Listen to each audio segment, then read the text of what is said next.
दो दिन पूर्व में छात्रों के दो गुटों में फायरिंग हुई थी, जिसमें कई लोगों को नामजद कर मुकदमा दर्ज हुआ था।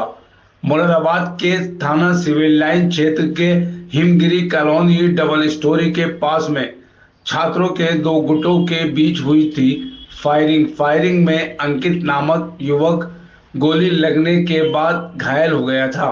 घायल को जिला अस्पताल में इलाज के लिए भर्ती कराया गया था।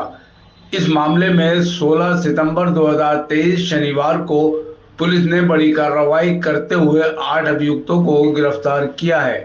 घटना के संबंध में मुरादाबाद के एसपी सिटी अखिलेश भदौरिया ने मीडिया को प्रेस कॉन्फ्रेंस के जरिए पूर्ण रूप से जानकारी देते हुए बताया। उन्होंने कहा कि तत्काल प्रभाव से पुलिस ने इस मामले में जांच पड़ताल की और 8 अभियुक्तों को गिरफ्तार किया। उन्होंने अभियुक्तों के नाम बताते हुए आगे कहा। देखिए, इधर देखिए, सब लोग इधर देखिए। सर थोड़ा आप लोग कहेंगे तो देंगे, तभी देखेंगे यहाँ की तरफ। एक मिनट।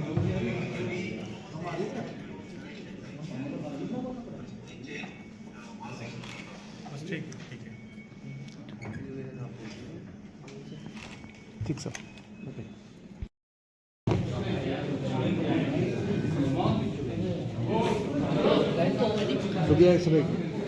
क्षेत्र में जो हिमगिरी कॉलोनी है, वहाँ से एक सूचना प्राप्त हुई थी कि एक अंकित नाम का लड़का है जिसको कुछ छर्रे लगे हैं।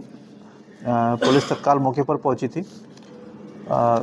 प्राथमिक तौर पर वहाँ ये जानकारी हुई कि यहाँ पर कुछ बाइक पर कुछ लड़के आए थे जिन्होंने यहाँ पर आके फायरिंग की थी, जिसमें अंकित इंजर्ड हुआ है। इस संबंध में थाना सिविल लाइंस पर एक अभियोग पंजीकृत किया गया था।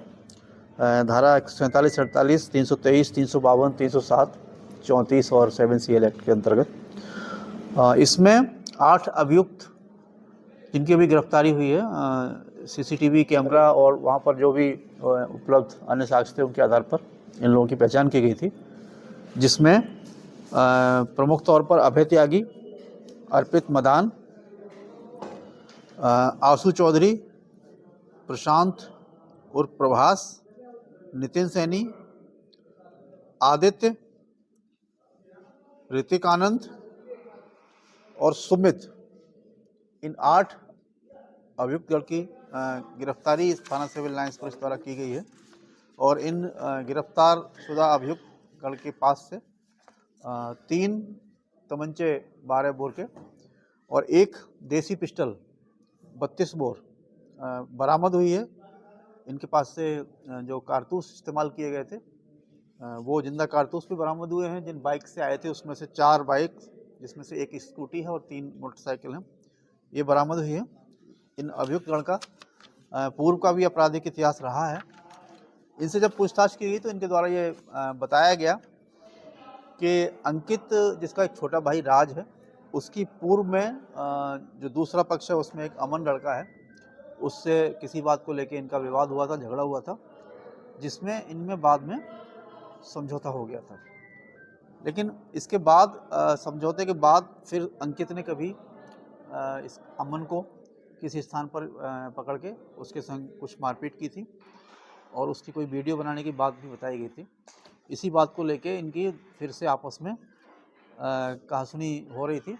जिस दिन ये घटना हुई है उस दिन बगला गांव चौकी क्षेत्र में, जो नागपंच क्षेत्र में पड़ता है, वहाँ एक शादी समारोह में ये जो अमन और इसके जो साथी हैं वो उस कार्यक्रम में मौजूद थे। उसी समय अंकित से इनकी फ़ोन पर कुछ बहस हुई और उसके बाद ये सभी लड़के अंकित के घर के पास पहुंच गए और इन्होंने वहां पर जाके फायरिंग की, जिसमें वो इंजर्ड हुआ था।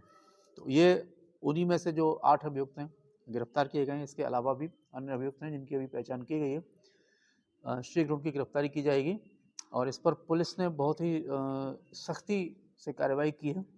अभी इन पर गैंगस्टर की कार्रवाई भी की जाएगी। पूर्व में भी इनका जो आपराधिक इतिहास है उन सबको चिन्हित करते हुए इनकी जो गैंगस्टर एक्ट के तहत जो संपत्तियां, अवैध संपत्तियां इनके द्वारा बनाई गई हैं अपराध के द्वारा, उनके अभी जब्तीकरण करवाया जाएगा और इस प्रकार की कोई घटना न हो, ये सुनिश्चित किया जाएगा। क्या बरामद हुआ सर इनके पास? ये जो बरामदगी हुई है सर, क्या पता लगा कि ये कहाँ से आए इनके पास? क्योंकि मेन वजह यही है इसको इस्तेमाल किया अभी इन लोगों से इस संबंध में और गहराई से जानकारी की जा रही है और इस पूरी चेन को ब्रेक किया जाएगा जो अवैध असले इनके द्वारा इस्तेमाल किए गए हैं, ये किस स्रोत से इनको प्राप्त हुए हैं, उनकी भी छानबीन की जा रही है। दिल्ली कोठी पर भी सर इन लोगों ने किया था जी, दिल्ली कोठी पर जो घटना हुई थी बमबारी उसमें इनके कुछ साथी थे। ये जो लोग हैं ये उस घटना में नहीं थे, लेकिन इनके ग्रुप के कुछ और साथी थे जो उस घटना में शामिल थे। Thank you sir.